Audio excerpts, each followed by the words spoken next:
Ya, pertama kalau soal banyaknya calon, menurut saya sih lebih banyak calon sebenarnya lebih bagus. Karena dari awal kita jadi punya banyak pilihan.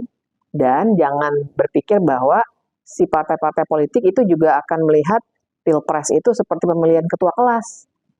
Pasti mereka akan menghitung bahwa yang namanya pilpres itu mahal. Jadi mereka dengan sendirinya akan memfilter cari orang-orang yang elektabilitasnya tinggi. Jadi dari segi kualitas nggak mungkin sembarangan orang tuh bisa maju. Tapi bahwa ada banyak orang kaya yang mungkin akan bisa maju karena sekarang ini mereka bisa partai politik bisa dibeli, itu kemungkinannya besar. Karena itu kita nanti harus dorong supaya arahnya adalah ke kualitas yang lebih baik, bukan berdasarkan kekayaan semata-mata atau popularitas semata-mata gitu. Dan kita masih punya cukup waktu untuk itu. Nah, tapi dampak positifnya tentu saja lebih banyak. Jadi kalau saya, makanya sebenarnya kan saya juga mendorong tuh dari 10-15 tahun yang lalu, kami semua para pegiat demokrasi sudah minta supaya memang tidak ada presidensial threshold. Karena memang di konstitusi nggak ada. Ini nih benar-benar bikinannya partai-partai politik waktu bikin undang-undang pemilu sejak 2003 yang lalu. Makanya ganti-ganti, dulu sempat 15%, terus naikin jadi 20%. Jadi ini mainannya partai politik aja, di konstitusi nggak ada. Dan harus diketahui bahwa di semua negara di dunia yang pakai sistem presidensil, cuma Indonesia yang punya ambang batas pencalonan. Jadi dari awal udah dibatasi. Dan jadi kenapa dari dulu kami dorong, ini dampaknya nanti bagus, soalnya jadinya kita bisa lebih berkeadilan sistem pemilunya. Karena nggak ada lagi yang punya golden ticket untuk menentukan kalian berkuasanya sama saya ya, karena saya yang punya 20% atau udah 10% dan seterusnya. Nah, ini dampak positifnya itu. Jadi nanti apa ya, ada rekonfigurasi politik lah gitu. Kartel politik yang ada sekarang mungkin sekali terbongkar, bahwa jadinya akan muncul kartel politik baru yang juga sama menyebalkannya, iya. Tapi paling tidak kita jadi bisa membongkar kartel yang udah ada, dan kemungkinannya jadinya kemungkinan untuk ada sirkulasi elit, dan itu prasyarat demokrasi loh, ada sirkulasi elit itu juga akan lebih besar. Gitu. Jadi itu dampak-dampak positifnya, dan tentu saja banyakkan positifnya. Negatifnya ada, yes. Tapi menurut saya negatifnya itu bisa diantisipasi dari sekarang. Supaya kita lebih kawal pembuat revisi undang-undang pemilunya, dan juga kita dorong supaya ada reformasi partai politik. Politisasi. Menurut saya sih ini politisasi iya, tapi bukan berarti saya mau bilang ada orang-orang yang benar-benar murni nggak bersalah, karena kasus ini beneran terjadi. Kan anggota KPU-nya sendiri udah di penjara. Jadi sebenarnya udah terbukti kasus ini ada, Harun Masikunya makanya menghilang gitu ya. Nah, tapi bahwa ini ketahan 5 tahun, kan udah ulang tahun kelima memang nih Januari 2025 ini. 5 tahun Harun Masiku nggak ketemu, itu sudah menandakan bahwa ketahan 5 tahun adalah juga sebuah politisasi kasus. Nah, dan kenapa baru sekarang? Ketika konstelasi politik sudah berubah total. Presidennya bukan lagi bahkan lawan dari PDI Perjuangan.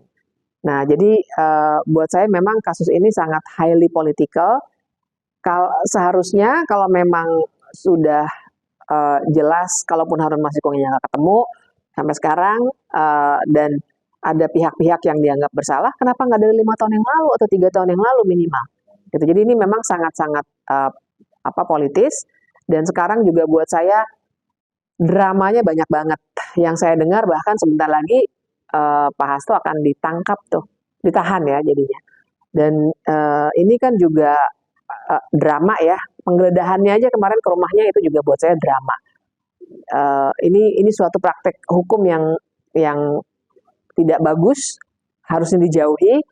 Dan tapi bahwa kasus ini ada dan harus dibongkar, tetap kita harus lakukan itu. Cuma lakukan aja secara benar gitulah menurut menurut KUHP gitu.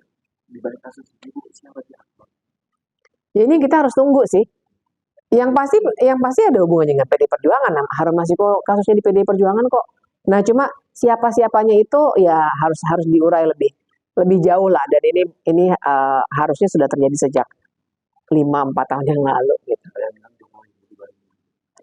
Oh iya, bahwa ini bisa ketahan, mungkin bukan Jokowinya langsung, tapi bahwa ada andil Jokowi di sini pasti.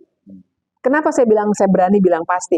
Karena bisa ketahan 5 tahun dan itu terjadi selama Pak Jokowi memerintah dan waktu itu masih dekat sekali dengan PDI Perjuangan. Menurut saya itu bukti. Dan kenapa baru 5 tahun? Ya setelah PDI Perjuangannya malah jadi musuh dalam tanda kutip ya, secara politik gitu, Pak Jokowi. Jadi andilnya atau keterlibatan Pak Jokowi sebagai kepala pemerintahan yang di bawahnya ada apa penegak hukum, polisian dan kejaksaan, itu menurut saya sih pasti. Tapi apakah ini ada kaitannya langsung dengan tindak pidana korupsinya itu sendiri, ada duit dan segala macam, itu yang masih harus dibuktikan di pengadilan. Tapi kan dalam hukum itu menghalangi proses penegakan hukum juga sebenarnya tindak pidana ya.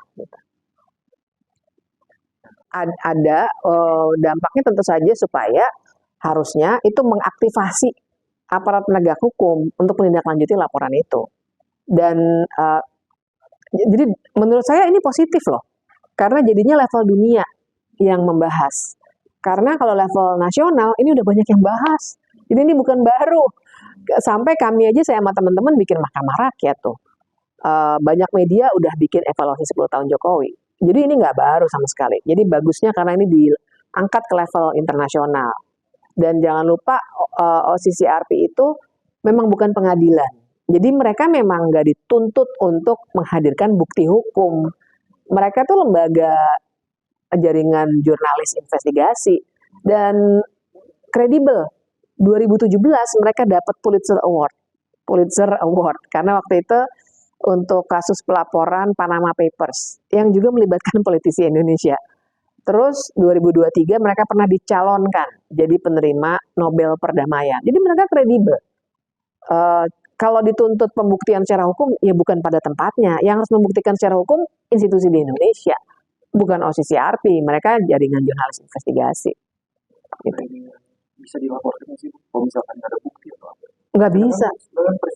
Jokowi udah menjadi presiden. Bisa nanti dituntut itu? Nggak bisa. Nggak bisa dong, kan ini kan mereka terang. Lembaganya terang, metodenya apa, bahkan mereka jelaskan dari segi metodologi. Jadi gini, yang harusnya jadi perbandingan itu bukan proses penegakan hukum. Yang harus jadi perbandingan itu ketika misalnya ada The Economist Intelligence Unit mengeluarkan Demokrasi Index, atau misalnya Transparansi Internasional mengeluarkan indeks persepsi korupsi. Itu persepsi memang. Dan sepanjang metodologinya mereka terangkan, jadi bukan kasak-kusuk pencemaran nama baik, nggak bisa kena dijerat hukum. Gitu. Oke, siap, Bu.